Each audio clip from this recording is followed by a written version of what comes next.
water,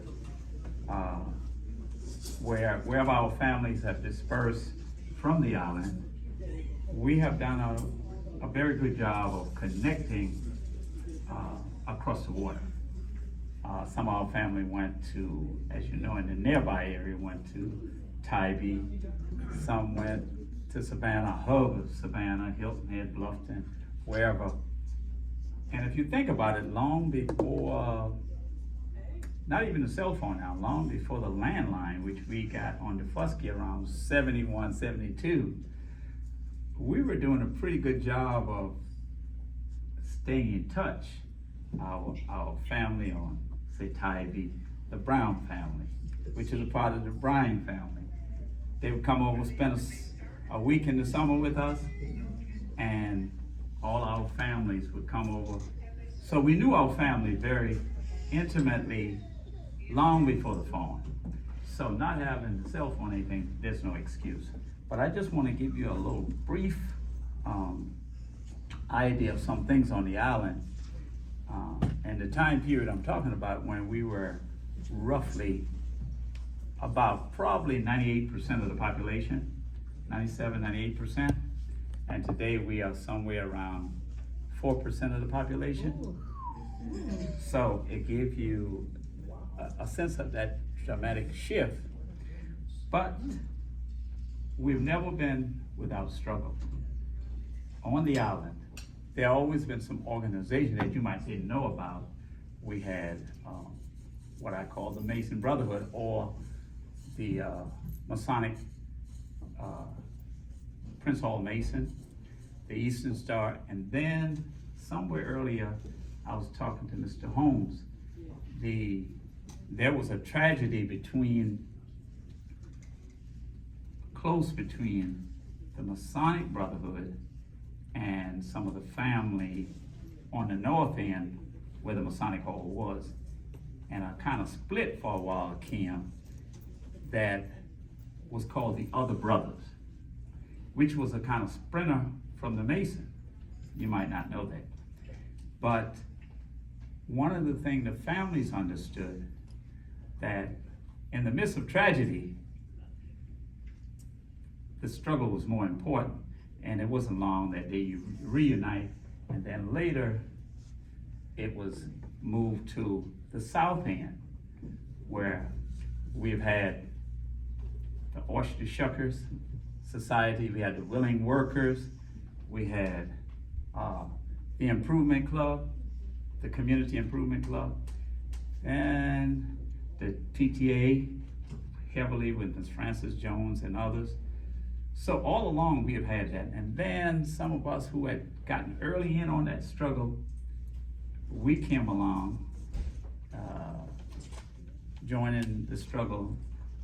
And you know, we're getting a little older now, but when we were very young, some of us got conscious and got in on the struggle. And if you look at Daufuskie, it was created around 1975. So about a group of us later in about 2007 established Daufuskie Island Foundation, and then moved Daufuskie down to that umbrella. And then about 10 years ago, we started Daufuskie Connection Banquet. And the whole intention of all of these things are to keep us conscious and conscious of the struggle and what we need to do to stay engaged. I might point out that, you know, early on, when we were about 90-something% us on the island, the threat was more external. But today, if you think about it, at least when it comes to land and the retention of land, a lot of the threat now is internal. It's over Ears property. And this whole thing of Ears property not only is dividing folks, it's destroying folks.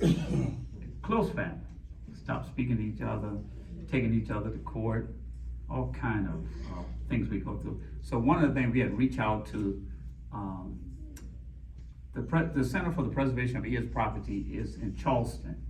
And one of the things they do is work with families to try to cut through that whole process of ownership of the land and how you can walk through that, hopefully, without going to war. And one of the simple things is when you're dealing with that, is that it seemed to work kind of okay when everybody close to the ground.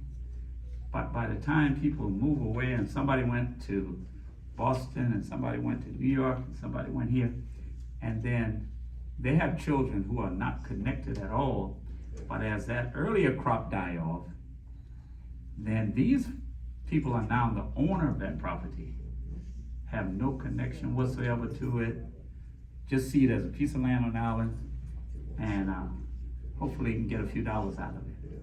So it's a whole educational process has to take place on that.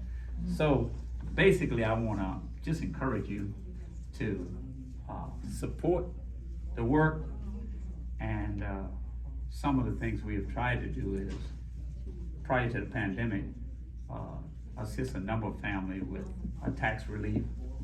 You know, a few $100s here or there help a lot with the rising cost of taxes.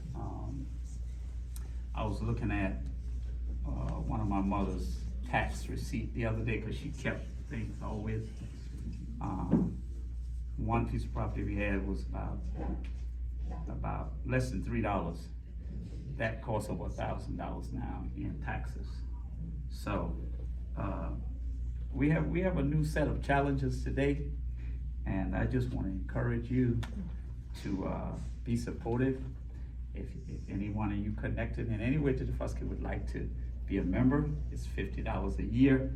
If you would like to make a donation, we tax exempt 501c3, and I just encourage you to support us. The last thing I want to tell you is that I want to particularly thank our hard-working core, and especially our board of director.